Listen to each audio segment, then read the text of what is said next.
Jay Kelly is a dramedy that follows the titular film actor played by George Clooney. He's a widely recognized and beloved movie star who sporadically decides to go on a trip through Europe, partially to follow his daughter during her travels to try and connect with her, but also to attend a career tribute being held in his honor. Along the way, he reflects on some of the biggest moments from his professional and personal life, leading him to question whether he valued the right things. So this movie is sort of a character study. At its core, it's just all about priorities. It's about the lasting impact our biggest life decisions have, specifically with our careers and our personal lives. The movie explores how putting all of our eggs in one of those baskets tends to result in leaving the other to suffer. It's the age-old struggle of work-life balance, including the struggle that some people face with being defined solely by their career and not really having much of a personality beyond that. This movie aims to get you to think hard about the things in your life, the things that you do have and the things that you don't, the things that make you happy now and the things that will make you feel fulfilled later. We sometimes only get one real shot at seizing opportunities and putting in the right amount of effort in the relationships we're building, so it's important to determine if the right things are being prioritized. The movie is also just about the pitfalls of stardom. It digs into how disconnected the high life often is from ordinary life, how high-profile people can often have disingenuous interactions with those who see them as larger than life.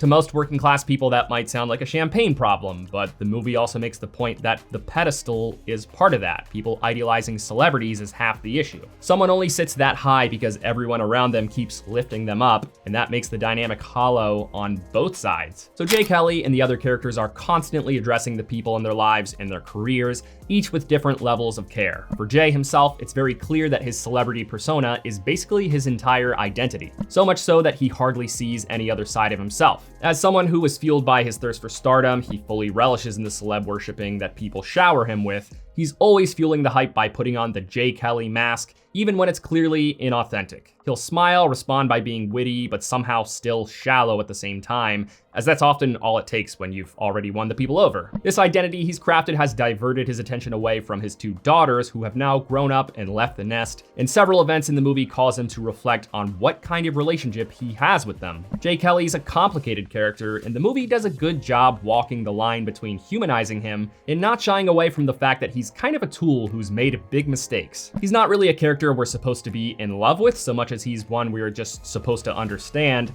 and be a little bit charmed by. If there's anything lacking about this character, it really is that he could be more charming. For such an allegedly charming character, he could definitely have some more flair beyond the fake smile and dry wit. With how everyone talks about him and reacts to him, it's as if he's a total eccentric whose energy completely lights up the room, but the movie just shows us a pretty standard celebrity. Of course, that is kind of the point. It definitely drives the point home that fans will worship actors even when they're not that special, and more charm would likely mask his worst qualities that need to be recognized by viewers, but he still really feels like he's missing something here. Beyond the tropes, he just doesn't feel all that interesting of a character. Even the ways that he unravels feels pretty tame through the film's understated approach. This movie is pretty meta in that it was written for George Clooney. While it's not a one-for-one of his life and career, it is heavily influenced by them. It's a solid performance, but definitely not his best work, which seems strange considering what all it's about. This movie could have been one of Clooney's career-defining roles, but it ended up just being another okay performance that will best serve die-hard fans of his work. Adam Sandler is the other standout here. He plays Jay Kelly's manager, Ron, who juggles overseeing the entirety of Jay's career along with matters with his family. Similar to Jay, Ron also struggles with his career being the thing that absorbs him, pulling away from making memories with his kids. Unlike Jay though, Ron has a slightly better grip on each of those things. This is both insightful and confusing. On one hand, he shows us that managing both is very possible through the efforts he makes even when he's away on business. He doesn't completely neglect his loved ones while he's working. On the other hand, the movie feels confused about what role his arc is supposed to play. He's definitely a better dad than Jay was, but he's still pushing his family aside so that he can babysit Jay. The movie kind of flip-flops between using him as an example of a good work-life balance and using him to remind us that you can't always have your cake and eat it too. So Adam Sandler is an interesting casting choice for this character. There are times where he really works. When it comes to his family, his milquetoast demeanor totally makes sense as he comes off as an overworked dad. The trademark deep and scratchy Sandler dialogue fits that perfectly, but he just doesn't hit the right notes in many of the movie's larger moments. At one point he's talking to someone and both of them are crying, and the mood was so strange, like it was hard to tell if he was supposed to be the butt of a a joke or if he's actually supposed to be moving us. Similarly, when he was allegedly angry at one point, he came off as too playful and buddy-esque. Definitely an interesting role for Sandler though, and certainly not a bad performance.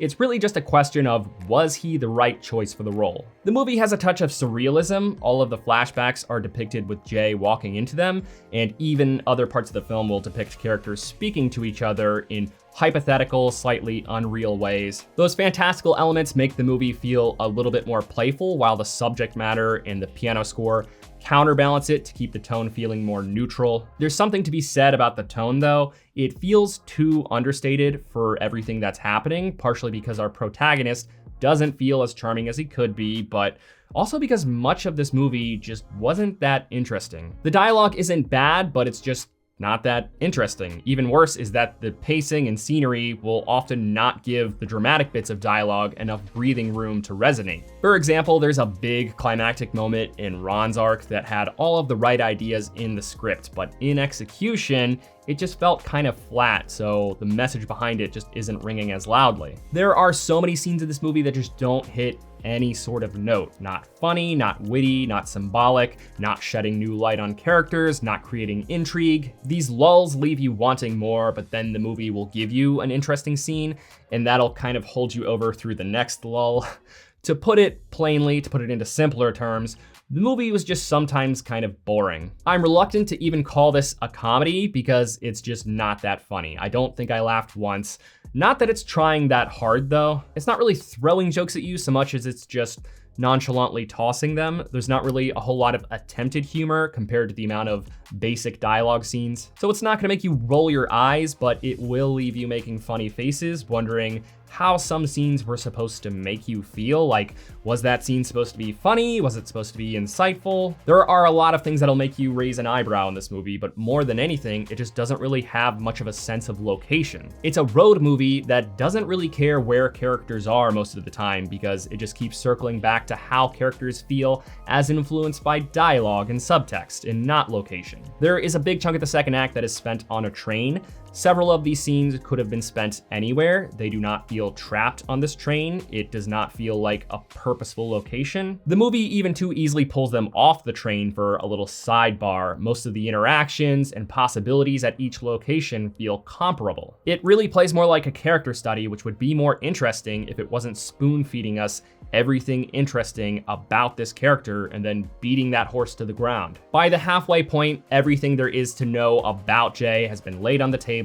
All of the layers have been peeled back, but it just keeps trying to drive the point home. I will say that it does end well. It ends on the right note for this story, staying true to what it's trying to say about the weight of our biggest life choices. I say that because this is absolutely one of those stories that internet commenters will try and frame as a self-indulgent pity party for the rich and famous when it's not really warranted. It's definitely very easy to dismiss stories about the struggles of the rich and famous, but Jay's story here feels like it's exploring very universal things about priorities and regret, so it doesn't really feel like a pity party. So this movie left me feeling a lot of ways. It definitely moved me with its questions and statements, but the package overall just feels kind of sloppy. So overall, I'd call this movie fine. It's a decent story with plenty of food for thought, but it's inconsistent in its character framing and emotional cues. I really wanted to like it more, but couldn't quite get there.